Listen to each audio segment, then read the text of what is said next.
This is C3. No. Oh, that's an F. I knew it was close. Wow, that's an F. It's in key. And I'll be goddamn.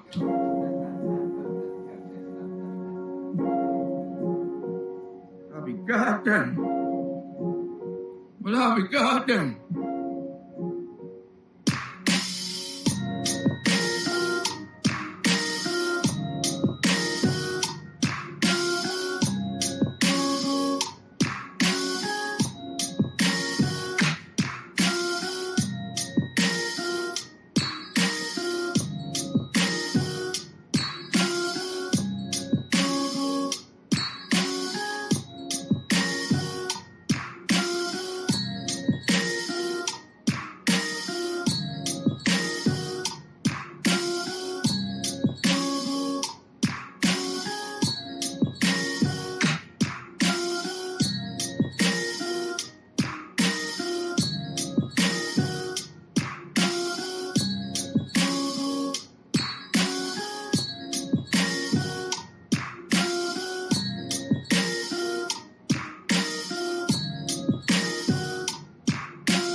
What's good? What's good? What's going on, Alonzo?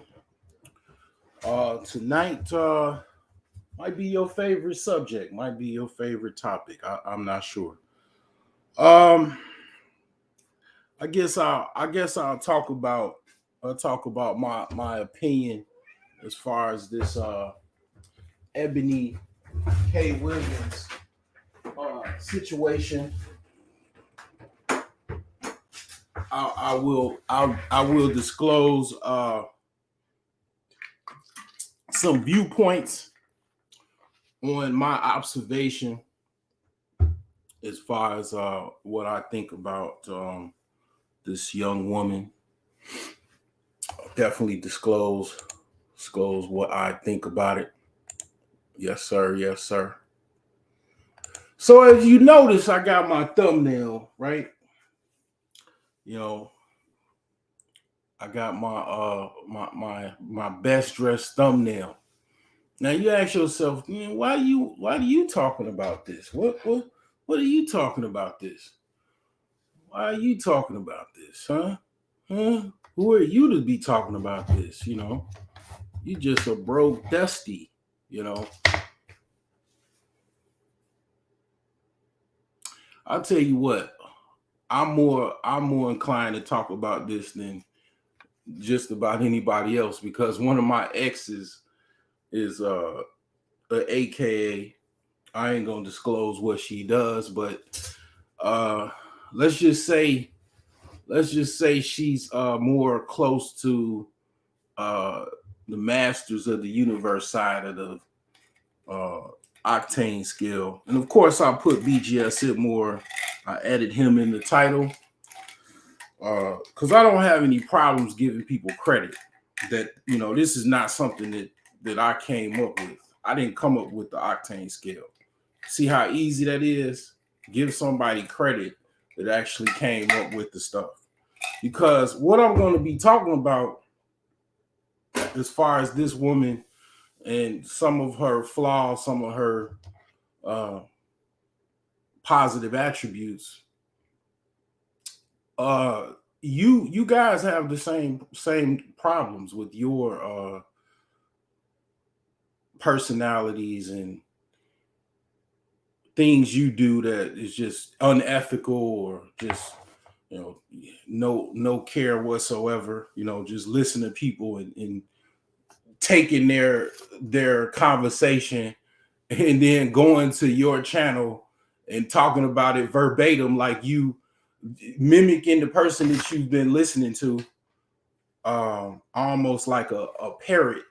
That's what a parrot does, right? So I thought about getting a parrot, but here's the thing about a parrot, right? A parrot, you could teach them how to mimic somebody else. They'll just literally mimic someone else, right? But the thing about parrots, the scary thing about them is if you take care of them well, as you should, right? You take care of your pets. They outlive you possibly because they live very, very long. Some like 60 to 70 years old. But a lot of you cats are parrots. And you're parrots because you don't want to give somebody else credit. You want to take what they say and what they talk about, don't give them any shout out or credit. And you don't give them any shout out. Only people you shout out is those that you think are some like notable name, that has a huge following. So also you guys are bandwagoners, nut riders. Yeah, nut riders. It don't give anybody any credit. Yeah. Beta. So yeah. Now that I got that out the way,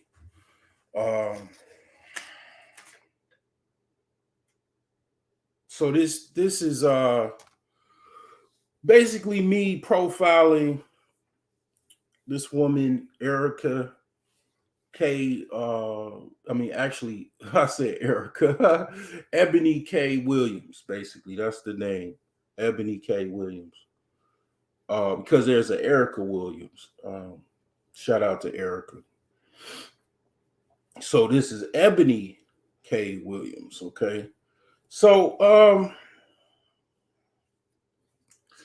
let's go right into Miss Ebony K. Williams. And let's, basically let's bring up her on the slide. And this is basically kind of her what she wrote a book. Okay, she wrote a book. I think it's called Get the Bag. She's explaining it. Let's go right into it.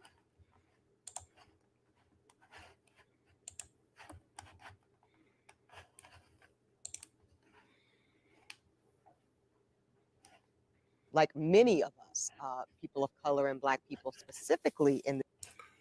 Okay, so basically, just to put things in a nutshell, it's a quick short. Ebony K. Williams is like basically like a 6 to a 7 as far as looks. 92 climber, pretty much kind of she's climbing to 100 octane, like basically kind of like you would probably say like a low level 100 octane, right? She's teetering toward that point, right?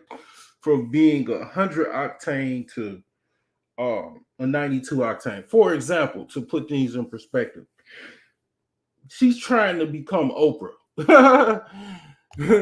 She's trying to become Oprah.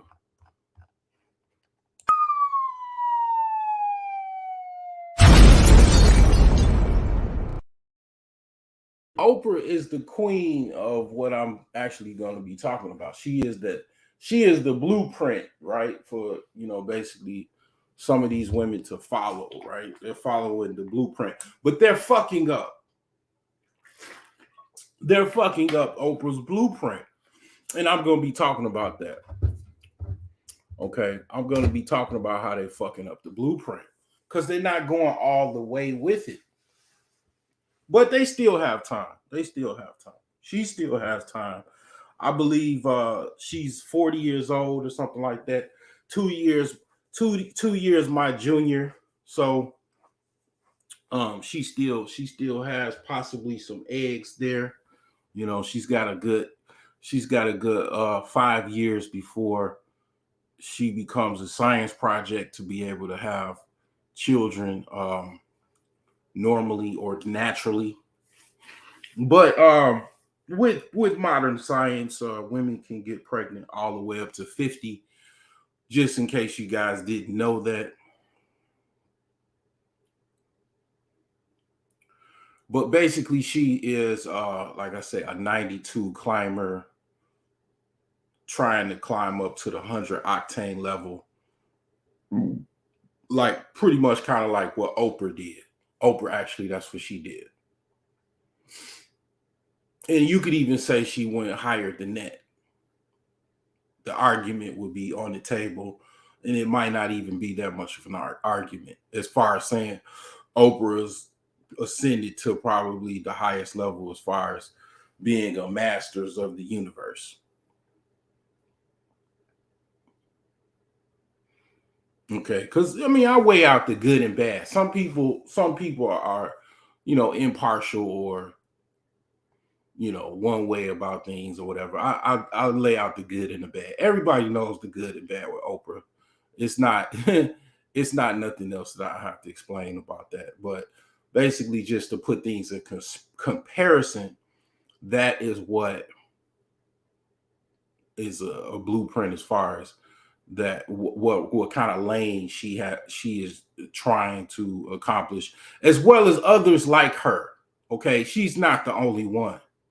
There's so many women that have attempted to do what she's doing now, already have done it. Okay.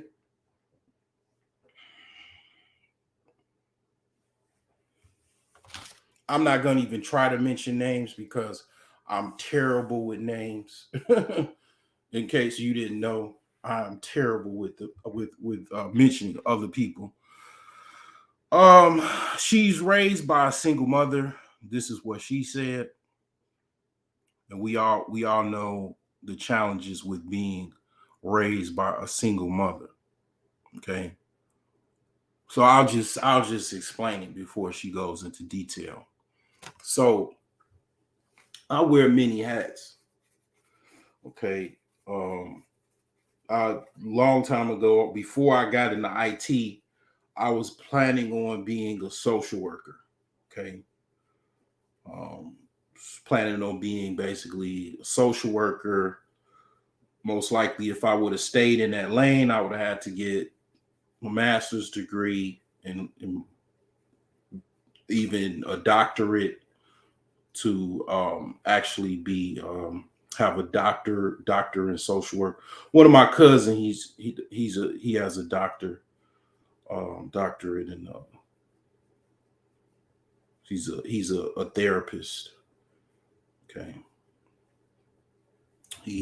I think he could pretty much give medication and stuff like that. Not sure about that, but I think he could subscribe medicine and stuff like that. I'm not 100% sure. I have to talk to him. But yeah, he pretty much, that's what he did. He went to the same university I did, Chicago State University. So like, yeah, I mean, basically, one of the things about the problems and dilemmas of being raised by a single mother, okay, is obviously one of the main things, and this is why there's kind of a big imbalance when it comes to men and women. I'll briefly explain the dilemmas and dichotomies of being raised by a single mother. On the female side, on the female end of it, the mother, if she is a functional mother, a normal, let's just say single mother for all intents and purposes, a normal single mother, she will raise her daughter to be just like her, as far as she can work a job, she can function in society, right? She can dress, right?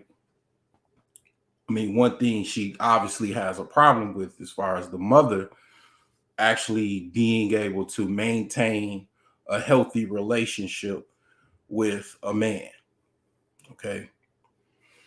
So from that, a lot of times women that are raised with single mothers, they are functionally able to go out in society and absolutely do extremely well in society, as far as working jobs, even starting businesses, even doing better than their mother was able to do in actual business and actual a workplace setting, job setting, and moving up and getting promoted and stuff like that. But where the problem comes in is obviously back, is kind of like a feedback loop, right? The problem goes back to men having problems bonding with men, because if the father is not around, right, or let's just say 100% absent, meaning for whatever reason the father was not in the household 100% of the time, meaning absolutely no contact with the father, then is a bonding issue where the woman has a problem bonding to males, and also has a problem being able to deal with males in a matter of a relationship or a long-term relationship, because they don't have an example of, the father is the first example of how to deal with the opposite sex when it comes to women, to little girls, to women. So that's why you have this big imbalance where, people are making this big deal. Some people are like not making they look at it as it's not a big deal, when it really is a big deal. If in the context of women overcoming this and actually having a sustainable relationship, it goes back to therapy. Actually, it goes back to that space of you would need two things, and I've said this before. You would need some type of divine, even if you go to the divine intervention route. Okay, the divine intervention, meaning you go join some religious organization, whatever, or whatever type of spiritual guidance or whatever, it'll be still difficult to overcome that lack of bonding at an early age, even infant level, even a little girl, a baby girl on an infant level with no bonding experience towards a male has some type of effect to where it will be some abnormalities when it comes to her later in life bonding to a male. And to a certain degree, I'm gonna be honest with you. This also goes black pill or purple pill to where men absolutely know this. Some, I would even say, even smarter than I am, and use this as an ability to kind of source out these women for almost like easy prey in order to have easy sex. They absolutely point these women out. Nowadays, they don't have to point this out. It is pretty much, if you probably went to a large crowd and you asked both men and women, were you raised in a single parent household with a single mom? About, you would probably have too many people to actually point out and write down to the yes column than no. Had you done this probably 50, 60 years ago, you would have more in the no column. So just think about that from a perspective of, let's just say, a rogue pimp to a fine degree, a very like a rogue pimp that absolutely knows this, and they can see that you can damn near look at a woman. Oh, this woman was raised with a father. I can absolutely look. I'm gonna be honest with you. I can look at a woman and tell the difference between her having some type of possibly interaction with her father, right, than a woman that did not have any interaction with her father. I'll tell you, for example, usually women that did not have an interaction with their father, a strong interaction with their father, they have problems with eye contact, looking at men, and they also have problems with talking to men.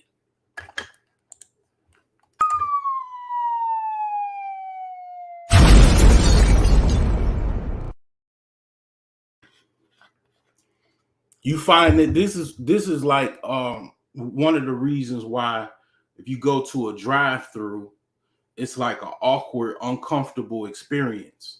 Almost like nowadays that you'll just get your food. They'll just give you the food, and then it's almost like they're a human robot. Like they don't say thank you, have a nice day, or anything. It's just, and it's like, and it's extremely awkward because you like me, I installed the kiosks, aka the robots, for a living, for like extra work. I don't do it. I haven't done it recently, but I just in case you didn't know, I mean, I do side work with, basically I install checkout machines for Walmart. So I mean, the only thing left is the actual robot, because all they're doing is taking money and actually I'm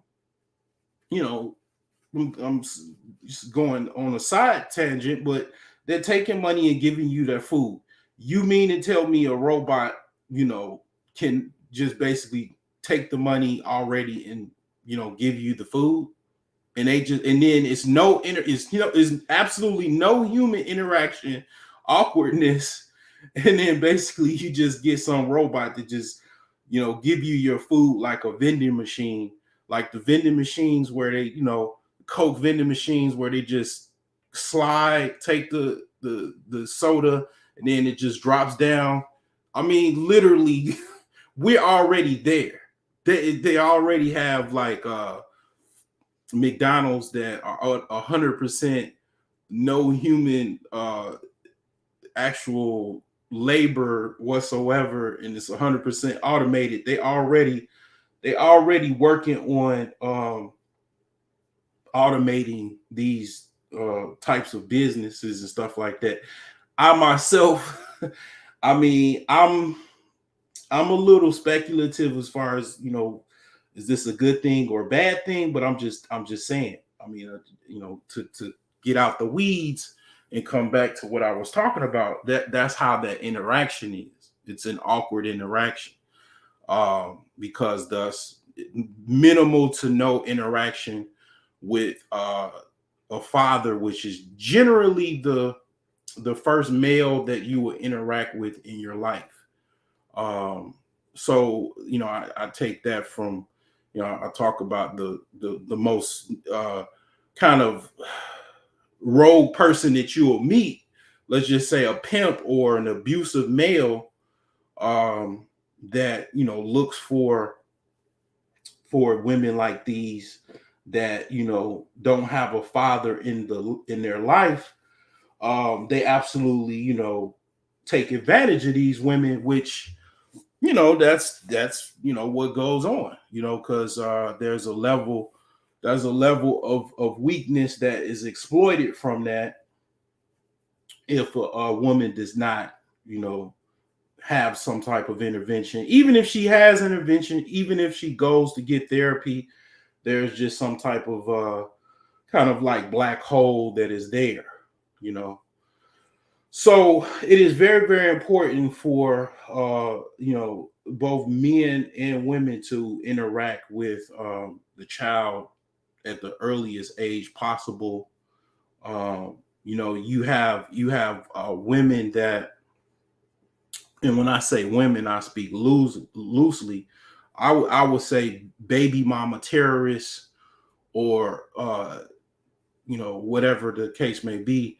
They actually take the children away from the father if he's not in a relationship with her, not wanting to really pursue a relationship with her anymore, and or does not give her the compensation that she wants.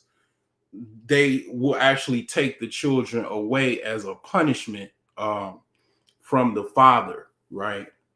So yeah, all of these behaviors, they play a role into that, one way or another, and cause traumatic harm on the child, that grows up to be a woman, right? In this case, now the boys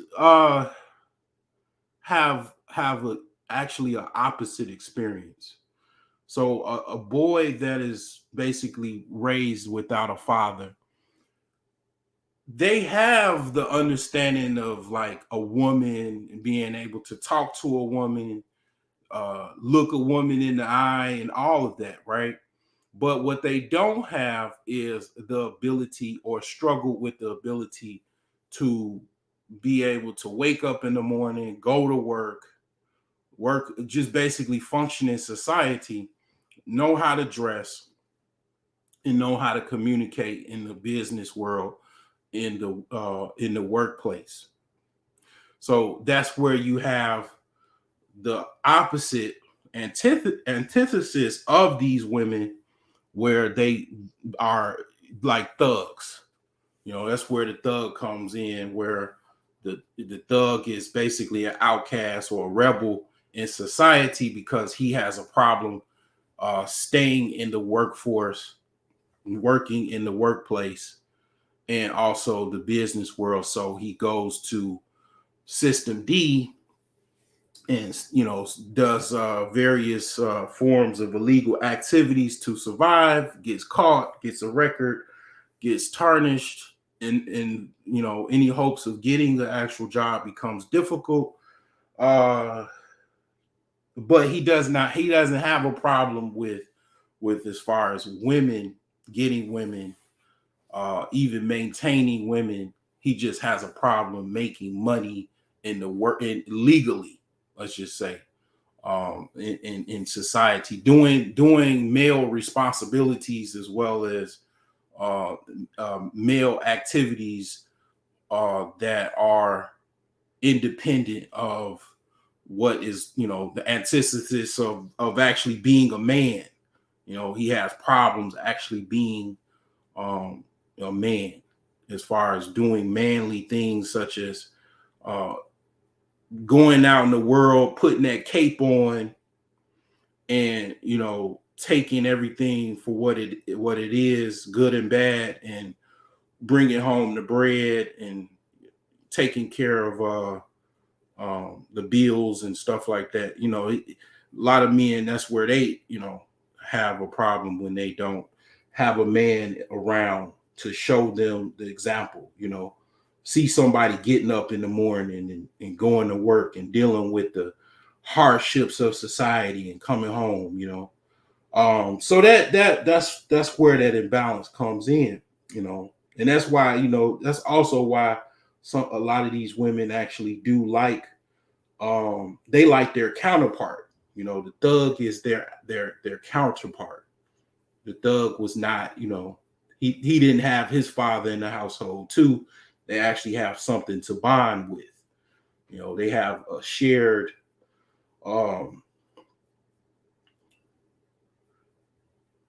issue that they both have in common.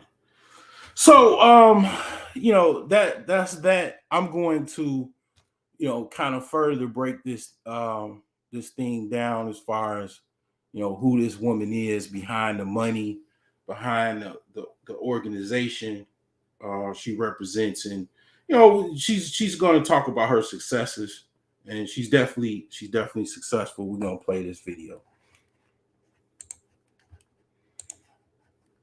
This nation, right? Fed narratives that we are to decenter our Blackness, that we are to make space and prioritize white-centric aspects of this nation and normalize those as norms that we have to make adjustments around. And one of the things I talk about in the book is my personal divorce from white comfort. And that was, again, a process and a journey.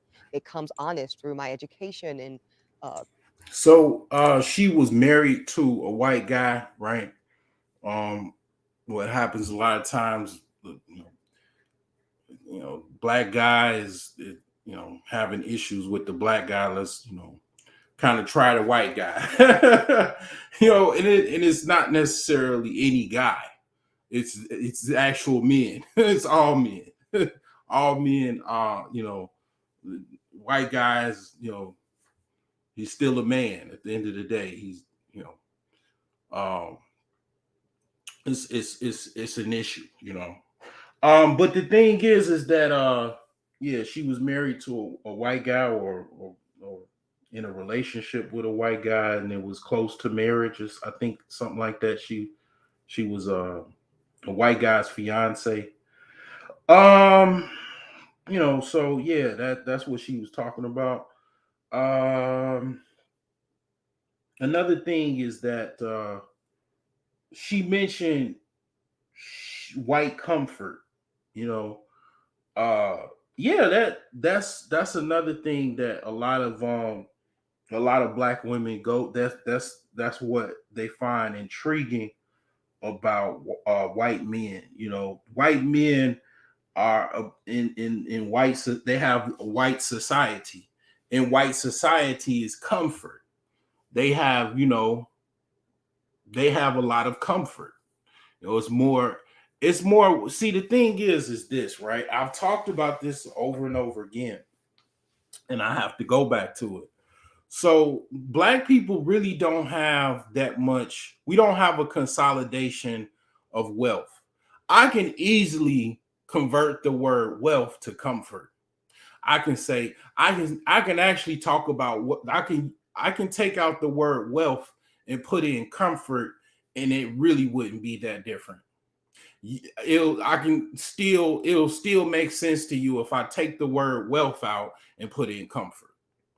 So black people really don't have a concentrated level of wealth in this country, aka comfort. So it's really nowhere, as far as like, I'm not going to say it's nowhere, but it's not too many places to hide in comfort in Black America. It just isn't. It's little few spots and speckles in America, but it's not like how white people have it, where they have this concentrated 500-year surplus of wealth and comfort that black people have. For obvious reasons that I'm not going to go into on this podcast or live stream tonight. I'm not going to break that down. It's another topic for another day. I've already talked about it, I'm sure, in various different videos before, but basically that's what she's talking about.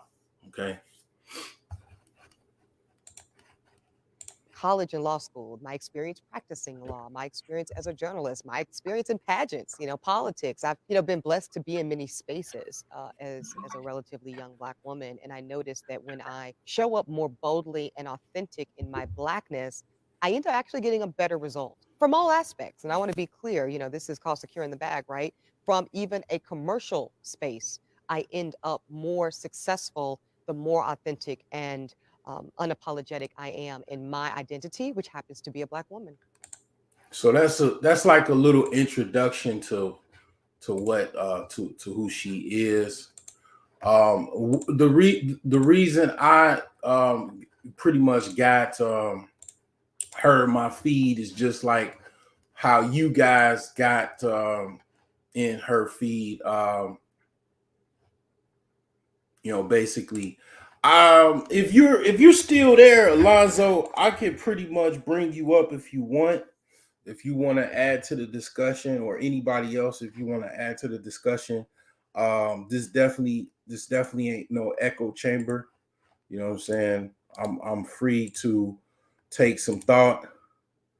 I am a panel master, so if you do come up and I don't know you, I will let you up. But if you are on a high level of full of shitness, I will exploit it, and, mute you, drop you down, and boot you. I am not new to this shit. This channel alone I've been on for 7 years. Before this channel, I've been on YouTube being a content creator since 2008. I just didn't hold my channels. Like this guy that he's mentioning, Marty heard our stream the other day. He had a laugh and made a small 10K deposit. Oh, for sure. Yeah, that man. I was listening to that whole live stream, man. Appreciate it, Dave Tile. Man, I went to work the next day, and of course I had to take a nap or two. But I was like, damn, this shit, this is what they don't talk about. They don't talk about it on YouTube or off of YouTube. Talk about insurance policies and whole life, and my coworker, I mentioned to him about cigarettes. He knew about that. If you smoke, your policy rates might triple, or if not more than that.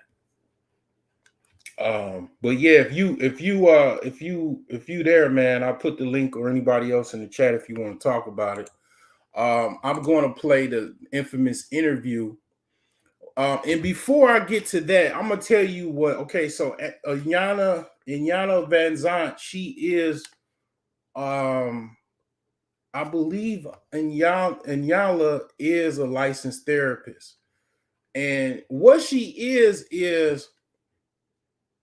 I mean, she's an elder, right? She's older. I think Iyanla is in her 60s or something, or late 60s. So she's an elder, right? She basically called Ebony's bluff. Basically, she pointed out her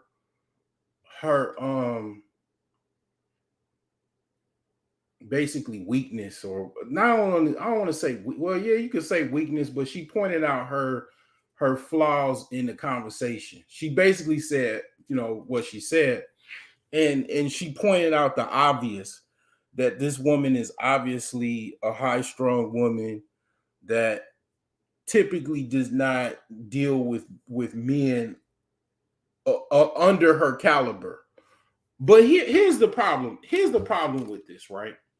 And it goes into, it doesn't necessarily, this is not just about class and success and greatness and all of this type of stuff. This is not it. This is not it. Like I said, it's not just about class and stuff like that. It is about actually a mindset and a certain because see, one thing about this is what Inyana does, and this is what I also do. Okay, so I'm a chess player. Basically, I'm a king in practice. Okay, what Inyana is, she is a certain level of she's into spirit. She's a spiritualist as well.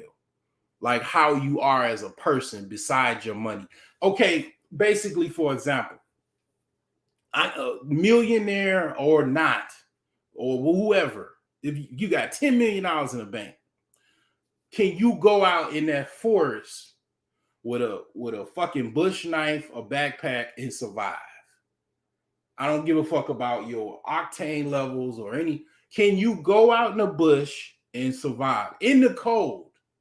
In the cold, by the way, with a fucking some matchsticks, a knife, maybe some rope, a backpack. Can you go out there? Are you mentally fortitude and spiritually tough enough to go out in that forest and actually survive? See, to a certain level, it goes beyond money. It goes there. For example, if the market completely collapsed, the dollar, for example, these scenarios can possibly happen. The dollar collapse goes to damn near zero. Okay, this has happened throughout different countries around the world. Zimbabwe, for example, the currency is like shit to the dollar. It's like 100 million to 1. It's so imbalanced that they have to use actual dollars to stabilize it. When you take the man, the money away from the man, the money away from the woman, who is this person? If you're, I'm on Twitter and I'm going ham on Twitter. I'm the man on Twitter, right? You know what I'm saying? Twitter is my safe place. You know, if you find me, you find me. If you don't, you don't. Somebody was like, they don't talk to, men that they don't like to talk to, that it's not desirable looking or whatever the case may be. And I asked them a question, and of course it became interesting. If your tire was flat on the side of the road, what would you do? Would you want to talk to those people? And people, what I'm saying, people be capping on the internet. They be saying whatever they be saying. And they'll call their father or they call AAA. But what they don't know is, what if your ass was driving through the forest in Illinois? So when you're going from the south suburbs to the west suburbs, there's like a 4 or 5 mile stretch of forest that you can actually go through. It's going from like Orland Park to like Clarendon Hills. If you from the Chicagoland area, you know what I'm talking about. And this forest, man, it's kind of creepy at night because it's like a 4 mile stretch of forest. And it's like, what if your ass caught a flat in the forest? What would you, or the mountains? Some people live in the mountains. What if you caught a flat then? Then what? Man, any motherfucker will do. Any motherfucker will do. That's where this. Stop the cap. And it's like that. Like when you go, things when they go caveman, money ain't it matters, but it doesn't matter. Because basically what it matters is, can you use it to light a fire? And even me being, a finance guy and, capitalist and all this other stuff, I'm not fucking gone in the head to understand, yes, understanding the history of capitalism in other countries that have not fared well, and their dollar or their currency went from, being worth something to absolutely not being worth anything, or even worse, actual societal collapse. That you better know a guy that actually can help you survive. Let's talk about it's not so much the movies. What if somebody's coming in at you? Does the man that you have know how to shoot a fucking weapon? Is the man you with a trained marksman, or know how to fucking clear a room or clear a house? Those are more, see, the women that be like, I want protection or whatever, and they serious and they know what that means when it comes to protection. I would say the bus driver probably would be more that person that knows how to do that than, let's say, the bus company owner. Because typically what happens when people have money, they just pay people that, know how to do certain things to do them for them. Well, what if something happens, you can't pay anybody, you got to use whatever you know how to do to, basically things go back to bartering and caveman life. You better be with somebody that knows how to survive. I mean, being able to survive, having a good spirit. Iyanla knows all about that. She's wiser. She's older. She basically kind of caught this chick off guard. We're gonna play this interview. I hope y'all understanding what I'm talking about.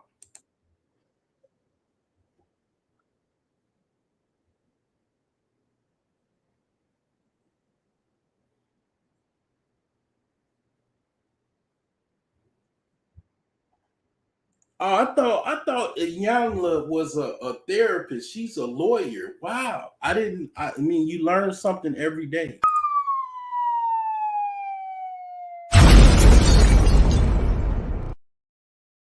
No, I'm not the only one that thought Iyanla was a therapist. And I'm sorry, I'm sharing the wrong screen. Sharing the wrong damn screen. All right, let's play this from start. Iyanla Van Zandt, we are so blessed to have you here with us today on the Griot. I want to start, dear, with something that we share, which is that we are both attorneys by trade. You are a lawyer, you have a legal background. And as women in the law, Iyanla, do you believe that lens, that legal lens, informs our perspective and the way we show up in the world as women? Oh, absolutely. And that's why I got out. Yeah, very masculine, very intellectual, almost stripped and robbed of humanity. It really shows the dichotomy between the letter of the law and the spirit of the law. And for me, it just didn't feed my soul. And so I had to get out. Those key words. I feel that, and I do feel that I might have heard on a date or two, Iyanla, that we are not in a courtroom, Ebony. You can put the gavel down, and I do feel it can spill over into the way I show up in my womanhood, which is really the center of this conversation today, Iyanla. We want to discuss masculine energy, feminine energy. I do want to start with kind of a news framing, which is that women's rights across the country, especially Black women's rights, they're under attack. Lots of laws are banning abortions. They are regulating what we can and cannot do with our bodies. What do you think happens for Black women when this type of siege is at play and we don't feel we have anyone to protect us? Right. Well, the first thing I think we do is we go into anger. We go into anger without a clear ask. It doesn't make sense sense to be angry unless you got to ask. What is it that you're asking for? People can say anything in the world, but that doesn't mean that they get a right to do it. It doesn't mean that they get a right to affect you. But because so many of us are programmed and conditioned and educated to think like men, we respond like men. And when I mean men, I don't mean two-legged beasts. I mean in the masculine energy, and it becomes competitive, it becomes aggressive, it becomes againstness. And that's not who we are as women. It just isn't. And I think for Black women, particularly for us, the way that we've been programmed and conditioned and educated in the society to expect less, to accept less, to be angry and to complain, but to not really step into our authentic self, our authentic power as women, and create what we want, even if that's create the demand. Oh no, not here, not today. Okay, I hear you articulating, Iyanla, this masculine energy traits, the competitiveness, the assertiveness. Tell me how you would frame feminine traits. Aggressive. Okay. Grace. Aggressive. Yeah, aggressive, not assertive. It's okay for a woman to be assertive. Grace, first of all. I think we've lost our grace. We move in such a harsh and hard way. Grace, compassion, nurturing, nourishing, elegance. How about majesty? How about divinity? How about holiness? She trying to lose her poker face. She like, I don't agree with this, but I'm on I'm doing the interview with you. She's pretty much, obviously she's kind of on that extreme Black feminist type stuff, right? That's kind of the angle that she's hoping Iyanla kind of goes along with this. And obviously people know, at least I know, I'm not saying Iyanla is perfect but one thing I'll say is that a lot of times I've seen Iyanla more on the fair and balanced side of the spectrum. And like I said, she talked about soul, she talked about spirit. Well, when I talk about I got to do my chess philosophy when I talk about the bishop, because all of these characters on the chessboard embody the king. But one thing about, as a snippet, the bishop, he has a strong soul and a spirit. He guides the kings in the court, in the nation, in the kingdoms, basically religious customs, religious traditions, the soul and spirit of the country. The bishop, that's a good bishop. That's what he embodies. And a lot of people don't talk about religion and stuff like that, or even spiritualism. Okay, spiritualism. A lot of people are going to savagery and basically even atheism and shit like that, and they're kind of being kind of like Marxist, soulless stoics that that their soul is like just kind of like gutted, and they don't really have no spirit. They're just like kind of like human robots, and the soul and the spirit is very, very important, and a lot of people don't really talk about that or tap into that. It's kind of metaphysics, but Iyanla is all about that life. Let's go. Not a language you hear coming out of most women's mouths, but they'll talk about being a boss, being a diva, being, in charge.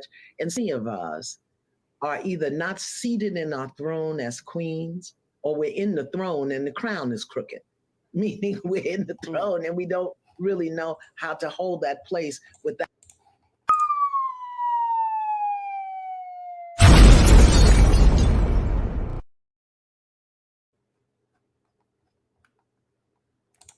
The shit's chess, it ain't checkers. About the masculine aggressiveness and demanding and attachment. And it's killing us. It really is. So in a recent interview with our dear friends over at the Breakfast Club that went very viral for very good reason, you said that women are being trained to be men in skirts. I will acknowledge, I will say I was triggered. I was a hit.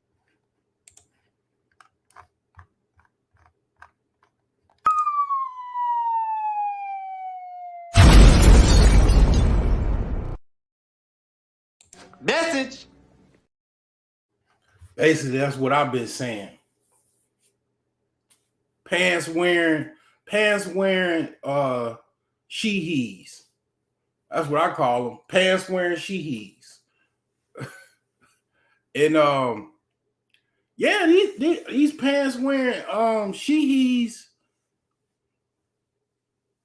It's really yeah. I triggered you by saying that. I triggered you. But am I wrong? That's all am I wrong?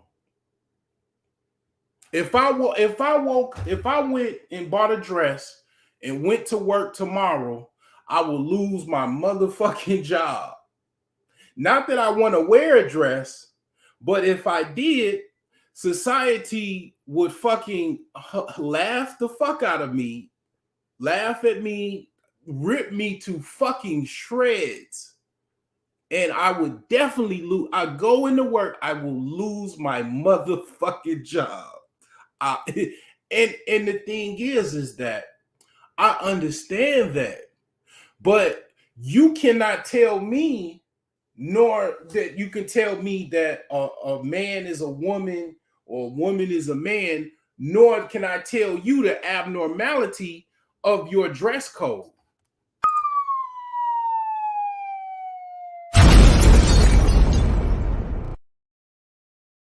Because I look at it the same, I don't look at it the same way, but I'm like, there's some abnormality with you wearing pants every day.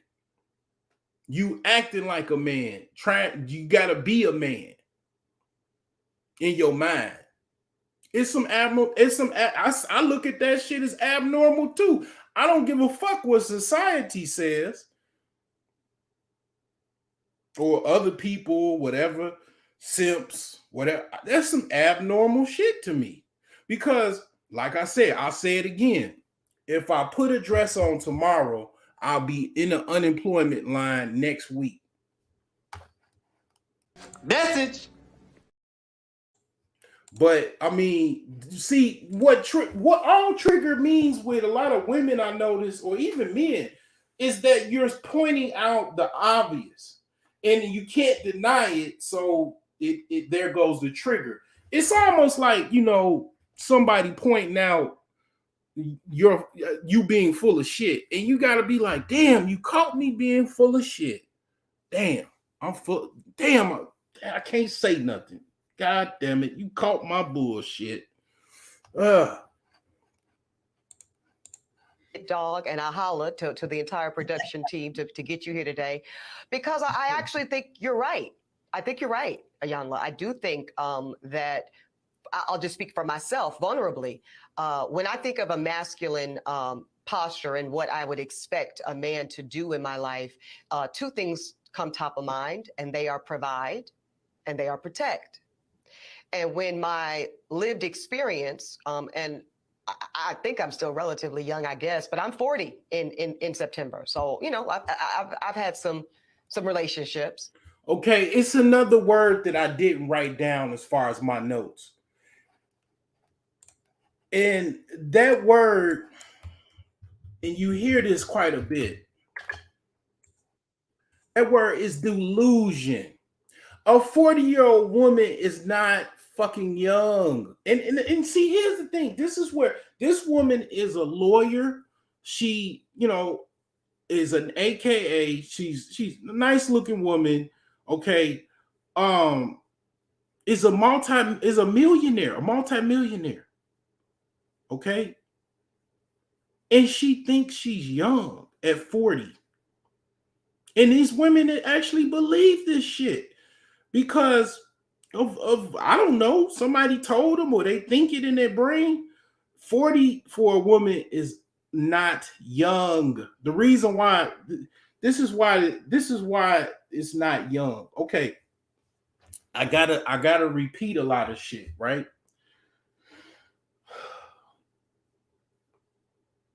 Women and men both have superpowers. One of the things about women, their obvious superpower and what makes them a woman is their womb, them having a womb, being able to bring forth child through that womb. Thus, the reason why they're called women. That actually is the whole in entirely of who they are as pretty much a woman, right? In their ultimate superpower. Now, some people will say their vagina is their superpower. Okay, you got that that's a superpower as well.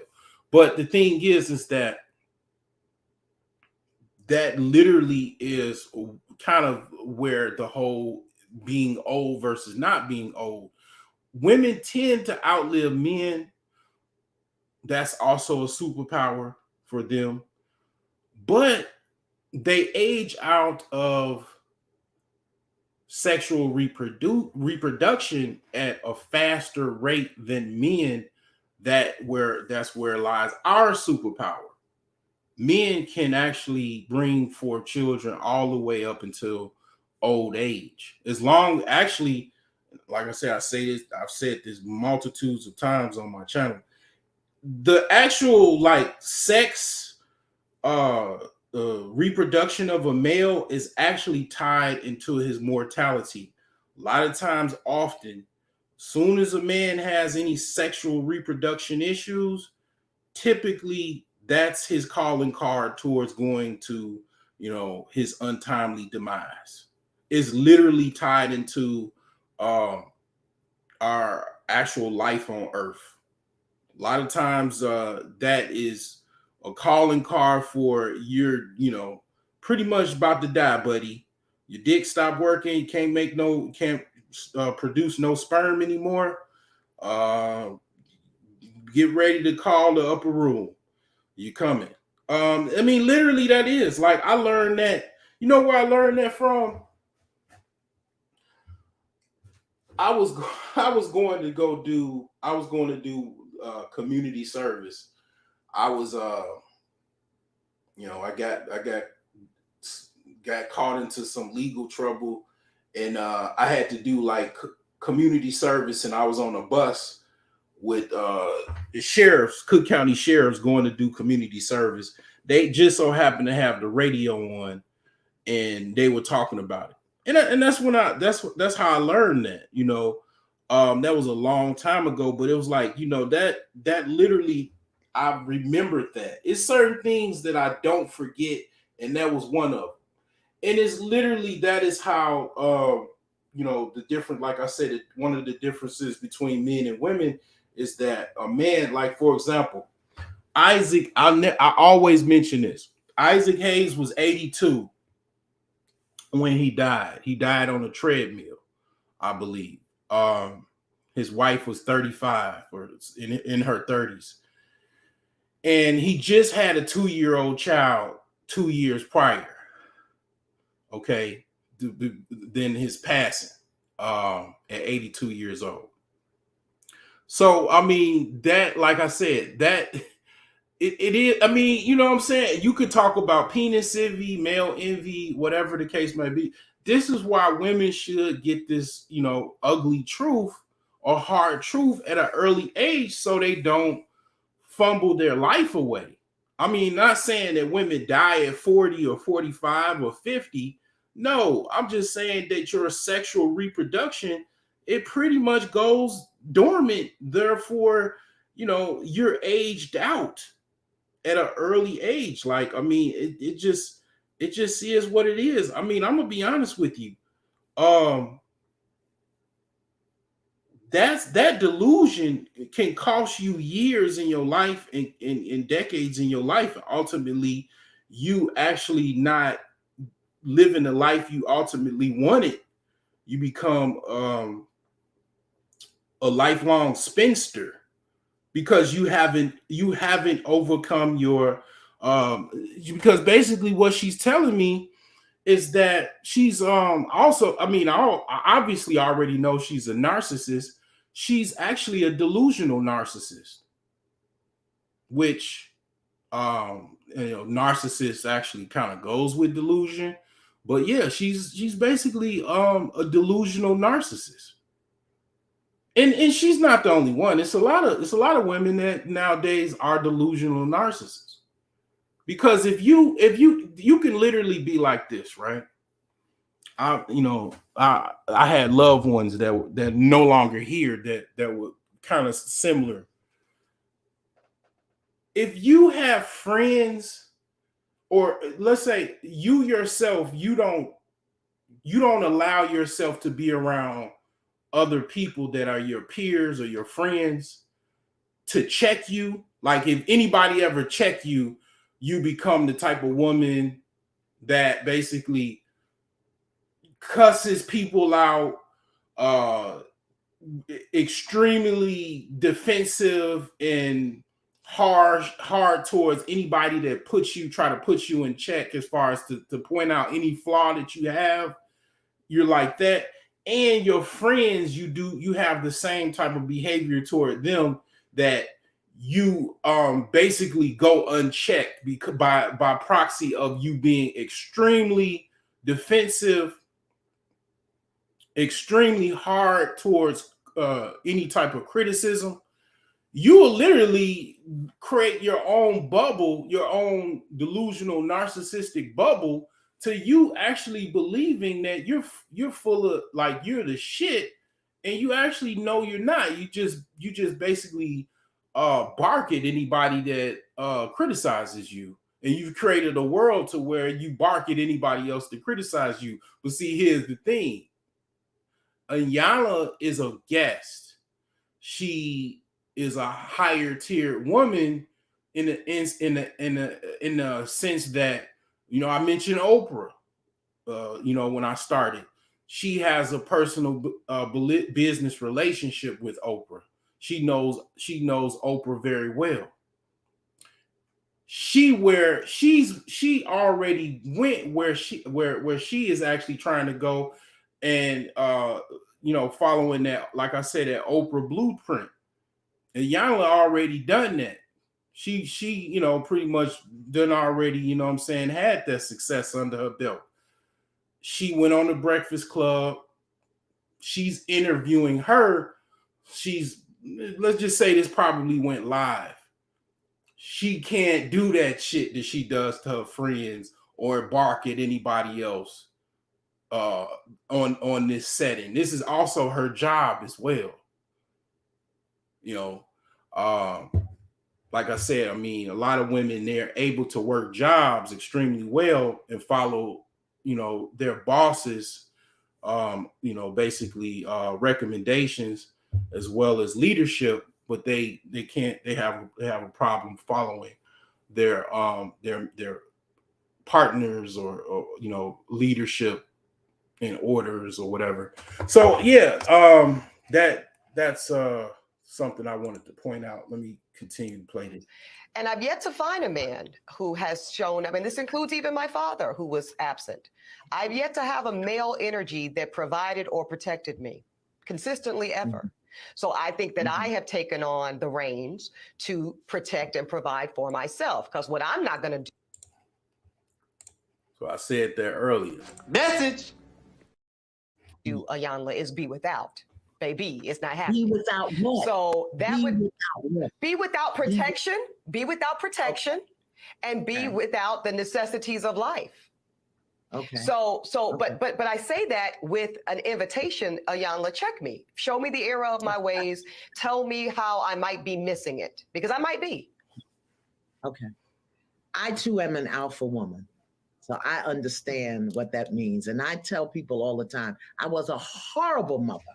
I was a great. Watch somebody steal this idea, right? Watch somebody steal this idea.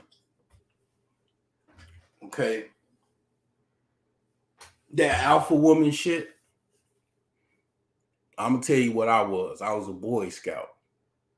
I want to tell you know, if I had the money, I'd do this. I'll call some people and do this shit tomorrow. I'll make this happen. I would create a reality show on these women that call themselves alpha women. And we'll go to the bush.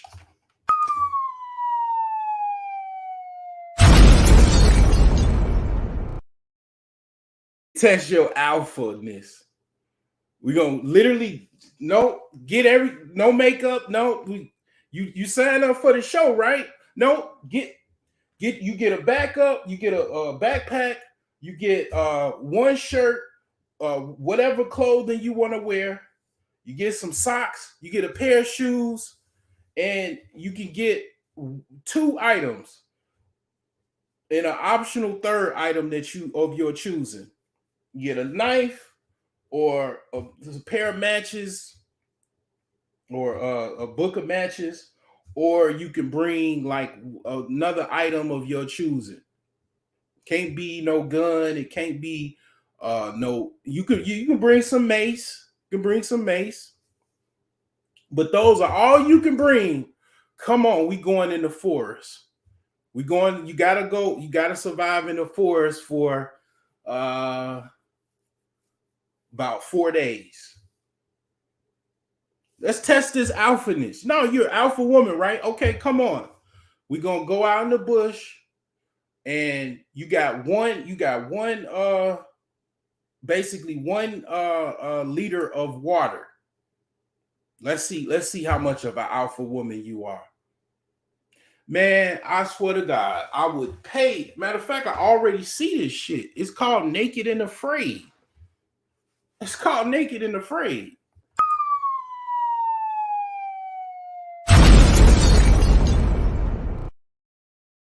I ain't even going the whole naked route. You know what I'm saying?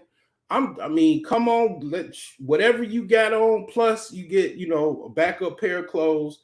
Let's go out in the woods. You got to camp out for 4 days. You ain't even bring, you could bring probably some trail mix. You got to survive out in the woods. Man, these women will fucking be like, man, fuck this show.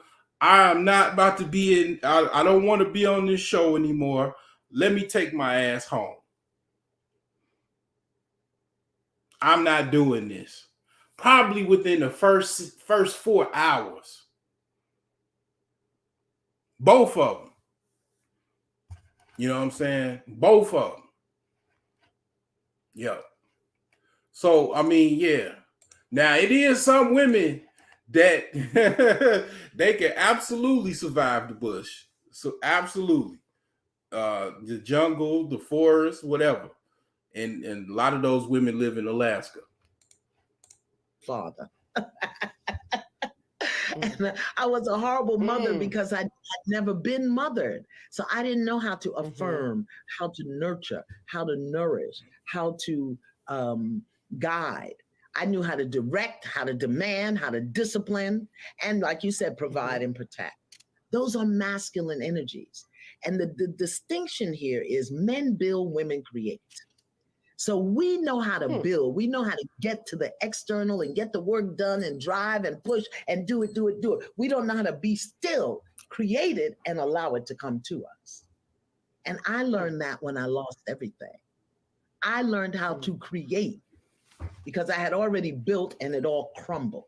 The house, the husband, the job, the contracts, the professional career in the world, stripped of it all the attachments, the necessities of life, the creature comforts, until I was stripped down to the bare bone. And then I had to learn how not to build. Build is external. Create is internal. And we as women have the power to create and attract anything we desire. But we don't get still. We won't shut up. And we manage everything through fear, control, and survival, Mm-hmm.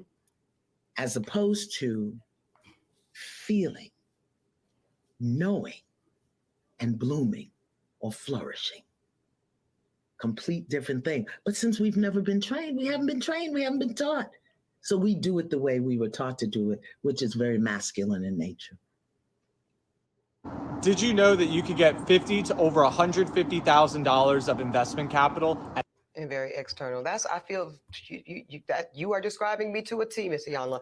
Now, is this why you are conducting a rites of passage program so that women, all of Black women in particular, can learn to create? Women, so that we can learn our authentic power, that we can learn the distinction between a powerful woman and a woman in her power. There's a distinction, but there are skills and tools and practices and processes that we have to learn at every age. The 20s have a process, the 30s have a process, the 40s have a 50, 60. We each have a process. And if you don't learn your 20 process, you're going to be doing it at 50. If you don't complete your 30 process, you're going to be doing it at 60. And that means you'll be running on overdrive instead of seated in your power. Yes. And the secrets are there. They come from our culture. They come from our history, but no one has taught us. So me, as a descendant of Africans and Native Americans, I have a very lovely blend and mix. And I just, for a long time, I didn't do it because. Let me tell you something about this. Damn near about majority of African Americans have Native American ancestry in our blood. It's almost like pretty much saying it's like salt and pepper. Salt is white people in our blood, and pepper is Native Americans. I'm not gonna say it's not special, but it like literally goes with the sauce.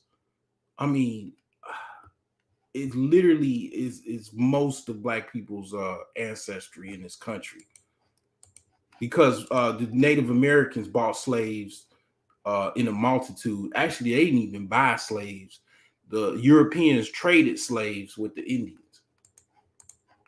Women in general, they don't want to hear. They think their way is right, and I'm crazy when I say sit down, shut up, and listen, and you can create what you want. They don't want to hear that. Well, I want to hear it. So tell me when the sign up is. I don't want to miss it. Let me know when you're taking registrations, because I am curious. I had a very lovely single Black mother, and I'm going to get to the statistics on single Black motherhood and family life. But she was, by definition, more of a father figure in terms of providing and protecting. And I think that's very common. So according to the U.S. Census, Iyanla, 23% of households in the country are single parent households. And we know 80% of them are led by women. How does this affect the child? Both little girls, little boys, non-binary children. How does that frame their expectation of women when the mother is in charge? It all depends on what the mother or the woman demonstrates about being a woman.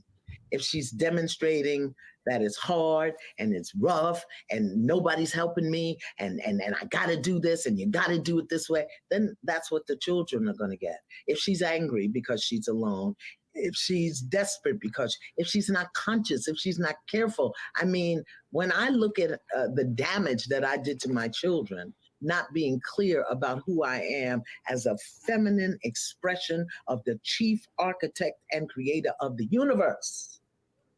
When I understand that I didn't know that and how to tap into that and the damage I did to my children who I love with all my heart. As soon as I discovered how off I was, I confessed it to them and asked them to watch me as I rebuilt who I was. And I'm still very alpha, but I'm in my throne and my crown is straight. All right, so let's take a segue for a minute. Let's talk about the single mother statistics in America. So I found something that was pretty decent. I'm a stats guy. So this is the life of a single mom.com. Put this in the chat. The link is in the chat as well if you wanted to actually come up on the panel. So this is the stats of the life of a single mom. Okay, this is a website. Says basically single mother statistics that will shock you. Did you know that there are more than 22 million single moms in America today, or that are currently raising more than 25 million of America's youth? As single parenthood has become more common, many stereotypes are about single mothers have become increasingly inaccurate. Okay, I'm not going to read all of that. That's why I put the link in there. I just want to go right to the stats. It says one out of every 4 parents living with a child in the United States today is unmarried, fewer than 1 out of every 10 just 50 years ago. 1 in every 5 children is living with a single mom. 300% more single mother-led families now than in 1960.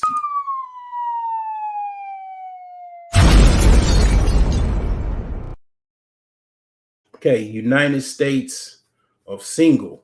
That's what they said this map is. Single parenthood by state. Okay, the most is 44.9 to 53.2. So we got Florida, we got South Carolina, Mississippi, Louisiana, West Virginia, Delaware, Rhode Island, New Mexico, Arizona, and Nevada, and a whole bunch of other states in the Midwest, Atlanta. I say Atlanta, Georgia, Alabama, Arkansas, Oklahoma, Texas, that make up the 41% to 44.9% of percent born to unmarried mothers, and the rest it goes kind of a lower percentage than that, but still relatively common as far as percentages. The least percentage is New Hampshire, Maine, Minnesota, North Dakota, Washington, Idaho, Wyoming, Nebraska, Colorado, and Utah. Pretty much where nobody wants to pretty much live, other than possibly Washington. So further along, it says 15 million single moms in the U.S. Louisiana has the highest percentage of single mother-led households, more than any other state in the United States. 22 million children being raised by single parents. Mississippi has the highest percentage of children born to unmarried mothers.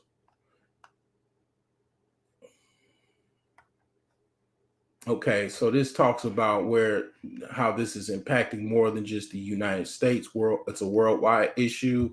It says 17% of children aged 0 to 14 live in a single parent households worldwide, and 88% of these households are single mother led. The UK has the highest percentage, 26% of children ages 0 to 14 living with a single mother worldwide. Second is Lithuania at 25%, and Latvia, Denmark, and USA is tied for third. Single moms versus single dads. 86% of single parent families are led by mothers in the U.S. Of the nearly 22 million children living with a single parent in the U.S., about 19 million children under 18 living with a single mom. About 3 million children under 18 living with a single dad. And it talks about issues for single moms, healthcare, poverty, income, employment, and stuff like that. So yeah, it goes further into all of this. Okay. So yeah, that's in the chat of this live stream. So there you have it. Let me go back to this discussion, and they both share the dilemma of being raised by a single mom.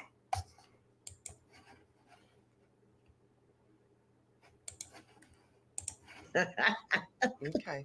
I'm looking forward to straightening my crown, Dr. Ayana. Let me ask you this. Let's get to the logistics, though. Let's get to the logistics. We know that Black women are earning college degrees faster than anybody else. Many of us are doing like we're doing, Ayana. We're getting those terminal degrees, those JDs, MD, PhDs. We also are the fastest growing group of entrepreneurs, along with Latina women in America. Pew Research said that women are now out earning men Yes. in 22 Yeah. of the largest cities in America, including where I live, New York, DC, LA, you name it. Now that's one thing I want to point out.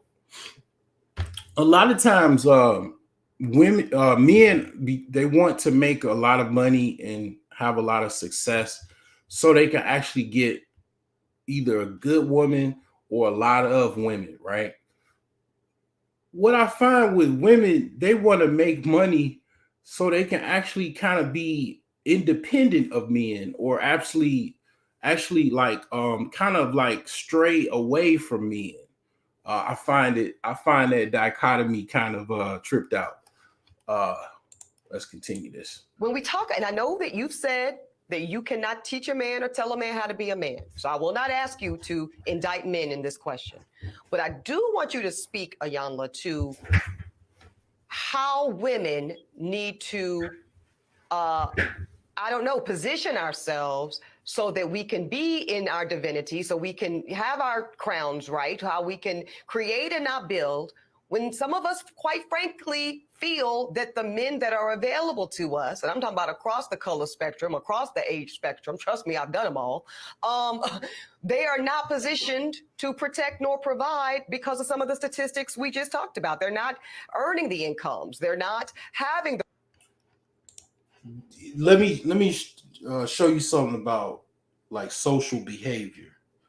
When somebody's talking and they're not confident of what they're saying, they don't look straight forward. They look to the left, they look to the right.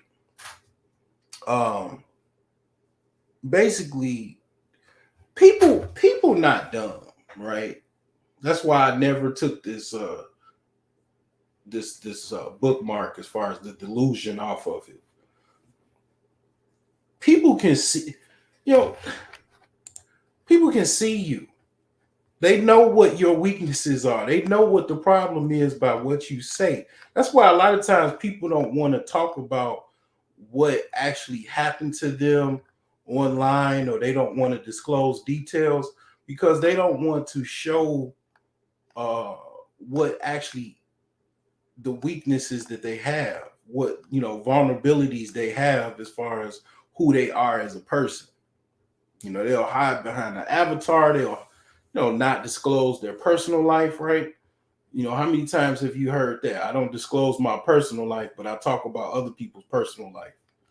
Nigga, did you know that I can see you? So the thing is that it's not no man. Okay. Now, I got to talk about Iyanla because she's in the discussion. Okay. Iyanla is about a 4 in the face. Okay. I mean, it just is what it. When she was younger, I don't know. I'd have to look at pictures. When she was younger. I'm pretty sure she probably looked a lot better when she was younger. I'm sure the lady on the left, Ebony Williams, looked better as well. The thing is that it doesn't even really matter if a 4 or 5 or whatever. It's really about how accommodating you are toward a man. If you really care about a man, you'll be accommodating. You'll do what is required to basically maintain a man, keep a man, so on and so forth. it's, you know, it's not a man problem that you can't keep a man. You know, another thing in you know, BGS Sidmore, he talks about this. Women, when she, like she mentioned, she went from man to man to man. When they jump from men to men to men to men to men to men to men, they lose a level of any type of bonding experience, any vulnerability towards men. And what I've talked about before, I've talked about this, like, I think literally the other day or the day before, when you go from men to men to men to men to men to men to men, you lose, you start to think and feel from a woman's perspective that men are easily able to be replaceable. And you will even think that you know, men are actually easily replaceable until they're not easily replaceable.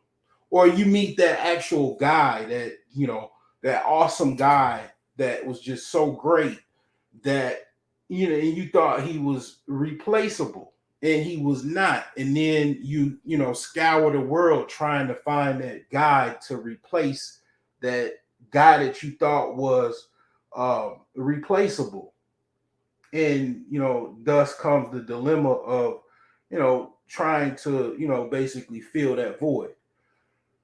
And that happens a lot of times from, you know, multiple partners and becoming desensitized, you know, sexual relationships and the multitude, and, you know, going from, you know, guy to guy to guy. And it works on both men and women. You know, we actually think, oh, okay, that just another woman with a box, you know. And then, you know, same dilemma, you know, lose that great woman, and then you start, you know, opening up a bottle of Jameson and you know, reminiscing about the woman that you know, basically fumbled.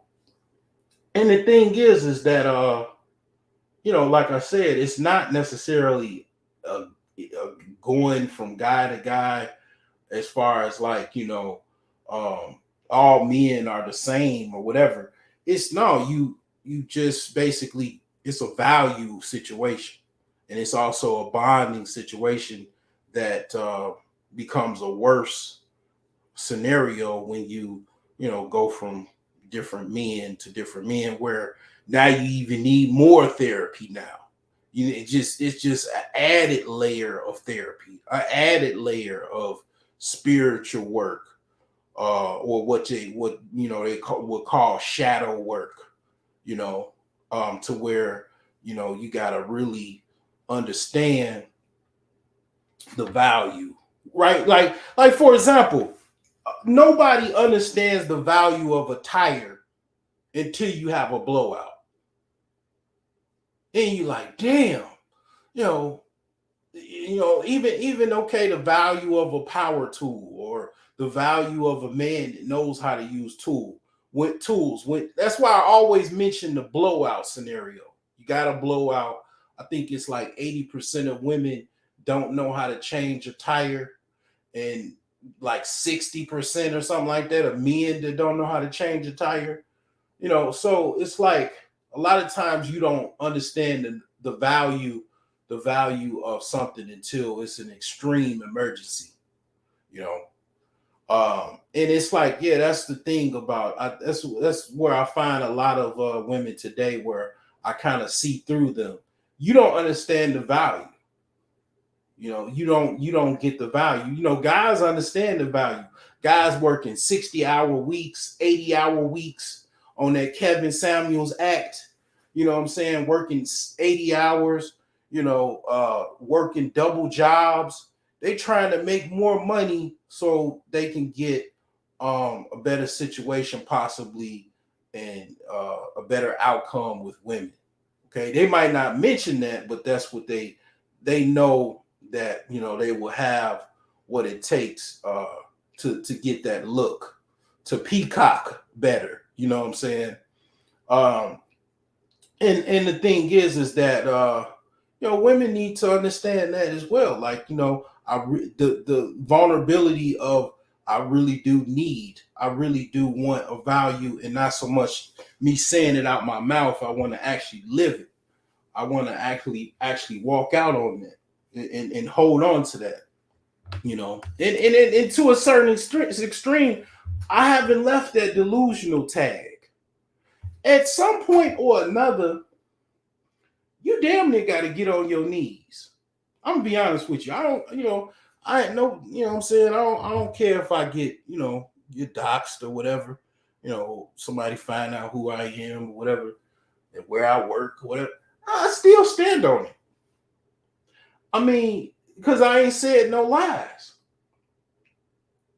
You damn near got to understand when you got to get on your goddamn knees and beg for mercy.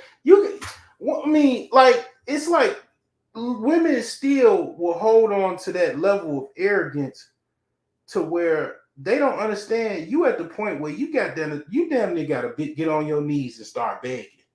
You got to start begging the Lord. You got to start begging the actual men to actually stay with your broken ass. I mean, like you don't get it, and I get it, but you don't understand. And then you getting older and older and older and older, and then people gonna just put $1 in your cup or just throw $1 at you, if you do that at pretty much the age of 65 or 70 or 55, they're not gonna listen to you. You at the age now, possibly that women, men are still. There's a Freudian slip, because I mean, basically, you don't want me to pull up the statistics on Black female bisexuality and lesbianism. You don't want me to pull those stats. That's another topic for another day. But the thing is that you don't recognize that you at the point where if you get on your knees, both of them, somebody might heed your call, but after a certain age, the begging won't work. That, like I said, they'll just put, somebody walk past, give you $5, give you $1, throw you some change. They think you begging for some money, but you got to sign up. I need a man. So yeah, I mean, you don't realize that you at the point where you damn near gotta beg. You got to get on both knees and beg, but you don't realize that. You don't see it. Men see it. Men understand, because we done seen so many people get old. Halle Berry is old. Nobody's talking about Halle Berry. Vanessa Williams. Oh, aged out. What? I can go on and on and on. A lot. I mean, Maya is getting old and already, pretty much aging out. Who else? I mean, shall I continue? Everybody gets old. You was popping, when you was in your 20s and 30s.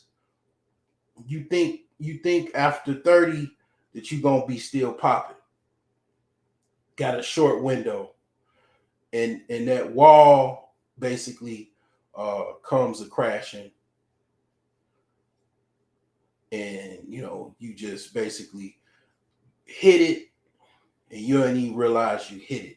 You don't realize that you approaching it, and then boom, you hit it. Now you got to work hard to get looks. Men stop asking you for your number, or when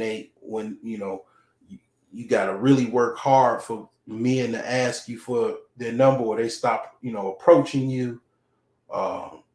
It gets slowly to a point where both men and women, we're unable to attract the women,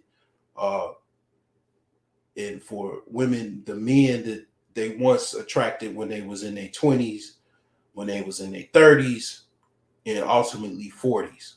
Basically everybody's getting older, and not realizing that is definitely delusional. You know, it 40 years old, really, you're supposed to be a grandma or grandparent, or grandpa. At 40, you should be getting ready to be a grandpa. Close to, like, you know, damn near asking, like my mother used to ask, hey, you ain't had a kid yet? You ain't gonna give me no grandbabies? You know, I mean, like, that's where that comes in. Your children should already be getting ready to graduate college at 40. Getting ready to go to grad school or start their first job, start their first internship. But let me continue on. The resources, and some of them are not even showing up in the leadership. Would you date a bus driver? Would you date If he owns the bus, if he owns it, if he owns the bus. Caught her. She caught her. She caught her. You see how she looked she did a eyes left. If you ex-military, you know what I mean by eyes left. She did a eyes, she did a 45-degree turn, eyes left. She caught her. She was vulnerable. She couldn't lash out and say nothing else. This woman is Anyala. She's not her friend that she went to, you know, she pledged AKA on the ship line and whatever school she went to. She's not her childhood friend that she could just basically, you know, clap back real quick and, you know, not, and get her to not, you know, critique her. She caught her.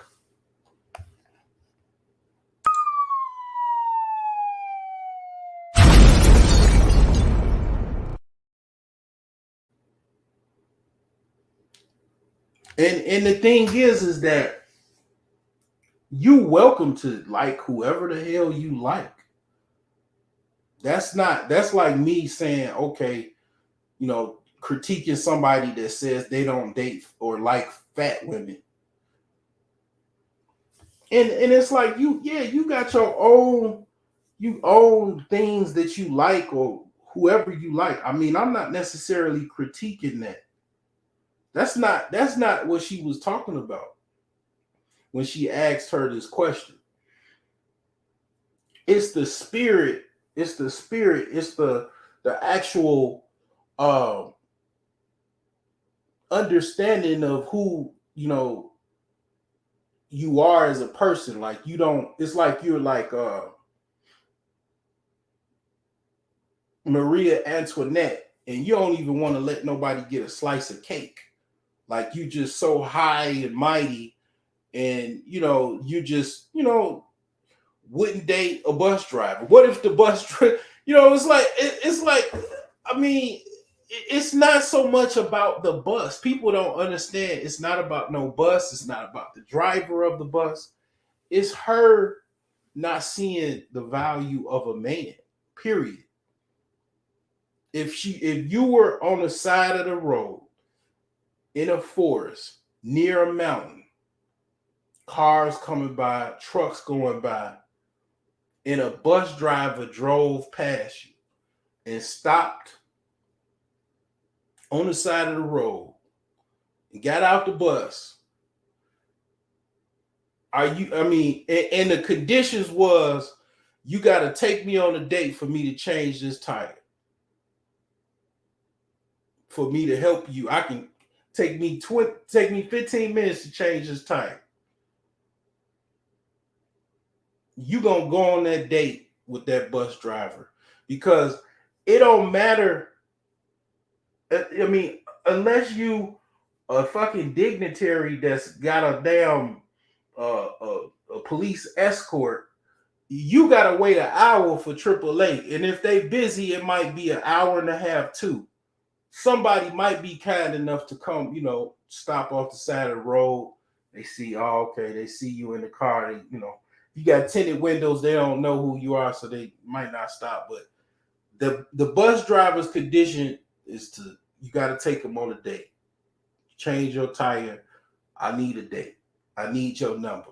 And he might even just be joking, but I mean, he asking you for your number to change that tire. And that analogy speaks of the fact that to a certain degree, like, you might just want to take anybody after a certain age. I mean, to be honest, like, women just don't see the level of desperation that comes with every day that goes by after the age of 40. Like I said, between the ages of 40 and 50, getting an actual healthy childbirth becomes a science experiment.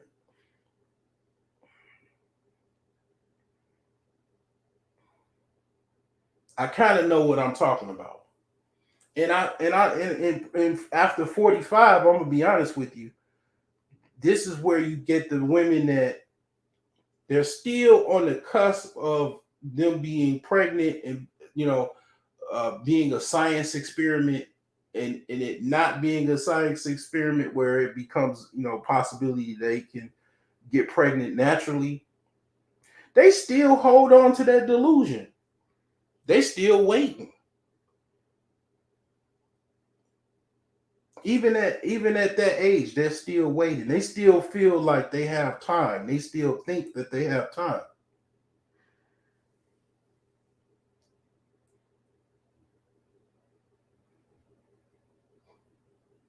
So yeah, I mean, let's continue on to her rebuttal. Like I said, she did a sharp left. It's hardcore when a motherfucker can make you just do an eyes left. that's something. Like, let me show you what eyes left look like. I'm gonna show you what eyes left is. It's been a long time since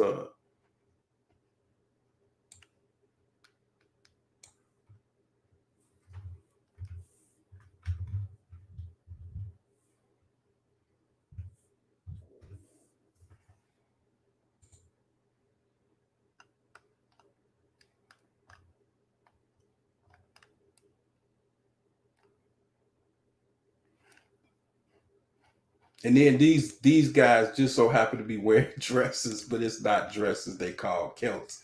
So for the sake of discussion, I will play this too.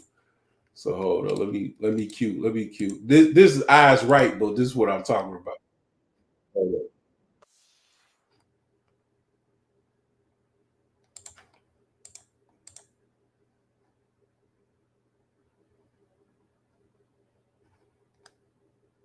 Let me see here. Let's see.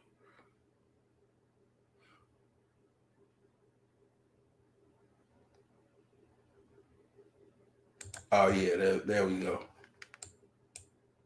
There we go. Okay, let's cue this up. This is what, when somebody could make you do a eyes right or eyes left, that's some strong shit there. Okay, hold on.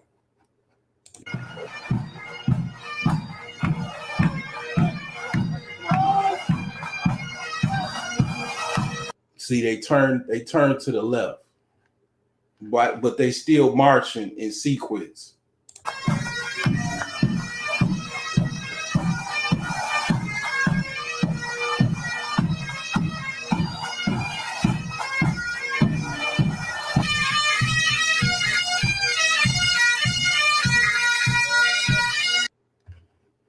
That's what I was talking about. So let's go back to this. Let's replay this, yeah.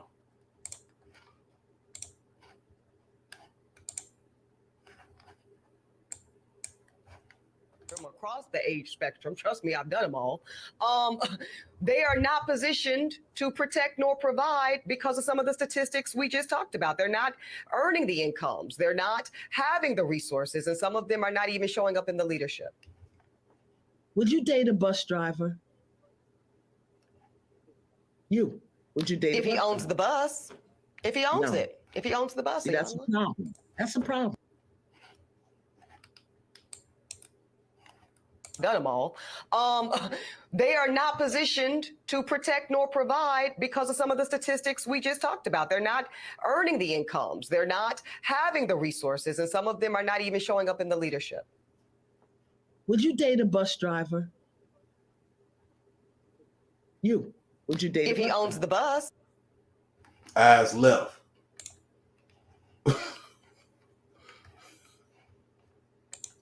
She's about at least 20 years her senior. She old enough to be her mama. Of course, your mama.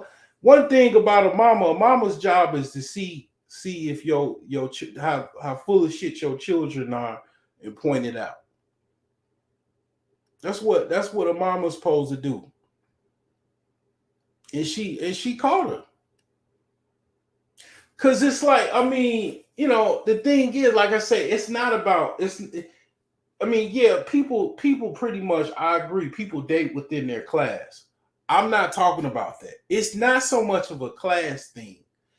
It's certain women that will have, okay, also, let me point out this. This woman, even if she, by her being a millionaire, by her being successful, she's not a prime woman. You know, a lot of you men, you fall because you've never been with pretty women, you've never been with successful women. You fall for basically women that look good just because they look good. You think that, you know, they're prime just because they look good. They're not. Okay. Now, I think that she's probably more tolerable. I don't think that she's intolerable, but I don't know. She might be intolerable because, you know, I've been in the clouds or whatever. I think I was listening to Shay Sade. I think Mr. Z, I think point. You see how he had no problem with saying that? He pointed out that she left her fiance, her white fiance, because he wanted to go see her children. So I mean his children during a pandemic, thus leaving her behind. And that tends to be intolerable type behavior. And I would even say a lot of women that are raised from a kind of a single mom home to a certain degree, kind of a lot of times those women do end up being intolerable. So I think we have an intolerable example. Like I say, let's read it off. Very argumentative, check. I mean, you know, lawyer, the whole alpha male thing, right? Being a lawyer, I mean, you're gonna have to argue when you got a lawyer. I mean, that just, you know, it is what it is. And you know, I'm very good at arguing. I'm a natural when it comes to arguing, but when it goes over the top, that's when shit gets fucked up. You can't go over the top with it. You got to be grounded in your argument. State your points, hold your ground, you know. But just highly argumentative all the time, no, that's not normal. That's not how that's supposed to go. Has a history of tree branching. She just said to herself, check. Does not care about boundaries when arguing. Pretty much check that. Wants to do whatever she wants. Defies the concept of men leading her unless a man is willing to beat her into submission and risk jail. See, that's where a lot of problems men have when it comes to domestic violence and stuff. Some men, they don't know how to deal with these women that are argumentative and stuff like that. Sometimes you can't even deal with them. They'll just go off and just start fighting them, start beating them up. And you know, even you know, you got men that they have a history of domestic violence. They tend to stay with these subprime women, obviously, right? So they just beat them into submission. And then another thing is that um the women basically they'll even go back to the guy, but they'll not they'll tend to just try not to stop. They'll literally it literally is one of two things. One, it'll work where the dude just beats the chick actually into submission. But ultimately, what happens is they tend to go to jail by doing that. So then what happens? The guy gets out of jail, he goes back to the woman, and then the woman knows that he's gonna beat her into submission. So she'll, by proxy of him knowing that the fist will be flying, she will stop talking and stop arguing and saying whatever she wants to say on her mind. And it's like that does not work in this country, unfortunately. Our system is not designed that you can beat your woman into submission. So that's where these women become situational, where it gets you in situations where, yeah, you'll either go to jail, you'll die because they'll obviously, you go to sleep and then next thing you know, they goddamn is stabbing your ass. So it's like, I think we got an intolerable woman, pretty much, case by case, she fits more on an intolerable woman side of the game.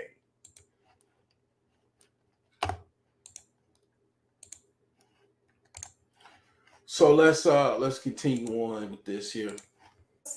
If he owns No. it, if he owns the bus, See, that's a problem. That's a problem. That's a problem. Because the standards and requisites, and I'm not talking about him laying on his sofa playing video games all day. I'm not talking about that. But the standards. And then lawyers know, they tell you, don't show no emotions in court. Laughing is a sign of guilt. Laugh means you're right.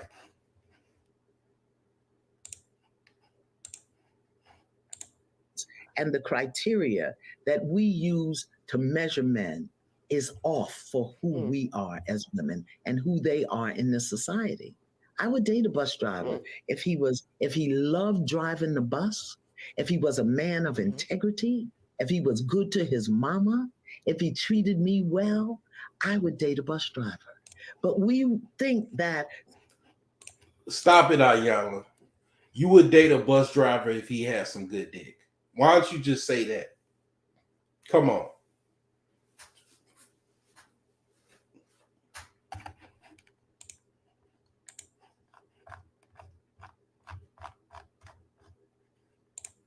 Stop the cap. That's the only way. I mean, come on. That's the only way that chance of that bus driver is actually gonna land either one of them. He gotta be hanging long and strong. Pause. That's one. What?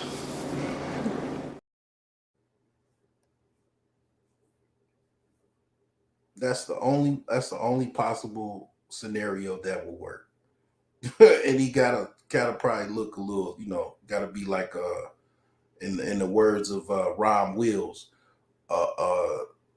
Mr. Goodbar.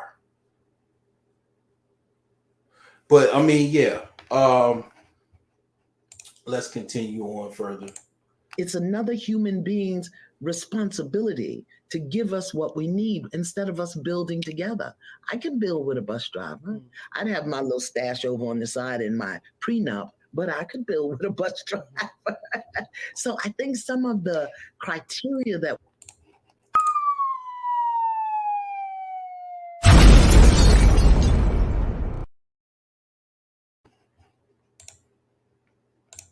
she said something basically that I'm going to close with. Okay? That she, following the Oprah blueprint that she doesn't know, that she probably struggles with.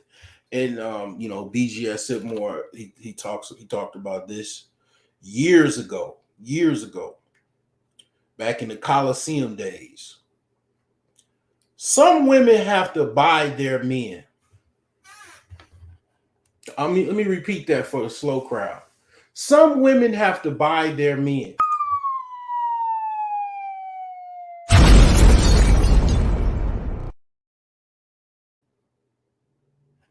And women struggle with, men don't have a problem buying women. When people have arguments about it, but women have a problem buying men. And they haven't, society hasn't caught up with, these dualities of men and women roles and women and men roles and all of this type of stuff. But very much so, certain women, they, by proxy of their success, by their problematic tendencies and behavior, they have to buy a man to actually have a relationship, almost like a pretend relationship or a female beard to a certain degree, but I'm not necessarily talking about that. I'm just primarily saying that that Oprah blueprint is buying your mate, or what I would call buying or basically finding a consort. A consort is a man that's kind of in a lower position than the woman, and he basically kind of comes along for the ride in a relationship. He still a man, but he has his woman tends to be of a higher class, or not so much even higher class, but a higher status than he is. And women struggle with that reality, that you have to literally buy your man. You have to be the breadwinner and take care of all of the bills. Ain't no 50-50. It's more like 98-2. 98-2.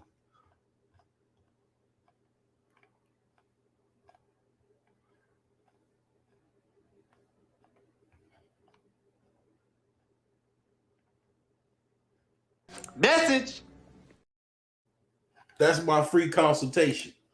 You gotta buy your man. And ain't everybody gonna be a consort. Because a consort has to take the abuse of your mouth, of your broken ways, of him following your leadership, even. Because a man's natural role is not to follow no woman.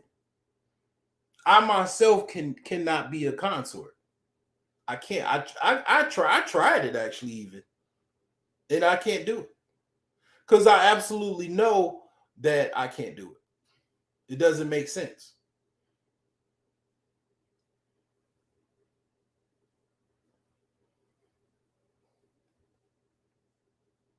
Because at the end of the day, on the other side of that door, I'm gonna have to put my life on the line and defend my family, my woman. You don't have to do that. So why do I have to follow you? Why am I going to follow you? When I'm the one that has to put my life on the line every day, all day, whether I'm in a relationship or not, actually. So it's some men that actually can do that. I'm not necessarily talking. I'm very much impartial about a man that is in a role that he's a consort, but that's what you got to do. That's what y'all both got to do. And y'all running away from it. Y'all need to go have a powwow with your girl Oprah and get laced up. so you can find your consort.